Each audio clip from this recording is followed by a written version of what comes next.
because now I get to introduce the great Vice President of the United States. It is his honor. It is his Marine, and I'm making him wait just a minute. It is Mr. Vice President. He is ready to use.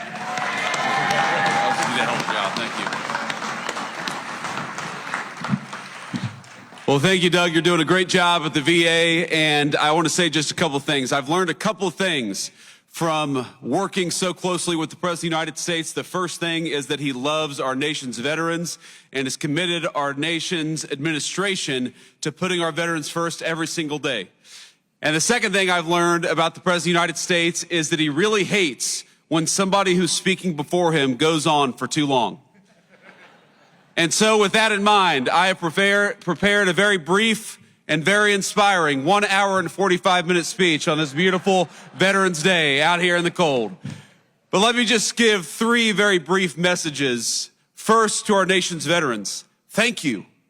Thank you for serving and sacrificing. We've all got so many good stories of people that we served with over the years. During my 4 years of the Marine Corps, I met the very best of America. People who are willing to put on a uniform and risk their lives for their entire country. Just yesterday morning, I met people who lost limbs, who lost very, very important family members, who lost their psychological health, going out there and serving the United States of America. So whether you gave a little bit or whether you gave a lot, every single person who put on the uniform of this nation deserves our gratitude on this day especially, but every day. And so from the Vice President and the entire administration to our nation's veterans, thank you for your service, thank you for your sacrifice, and thank you for making us proud every single day.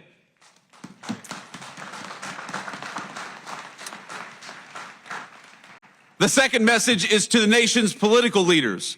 I happen to believe that the most valuable resource that we have isn't the incredible wealth of natural resources of this country, as amazing as it is. The most important natural resource that we have is that we have hundreds of thousands of young people every single month who sign up to put on the uniform and risk their lives for their fellow citizens. That is a resource we cannot squander. That is a resource we must protect. And so to every elected official who's here today, our obligation, our sacred responsibility to our veterans is to make sure that the American military is the bravest and best fighting force anywhere in the world, and to make sure that every time we ask our nation's military to go off to war, we give them the training, we give them the resources, and we give them what they need to kick the enemy's rear end and to come back home safely and quickly. That is our obligation to you.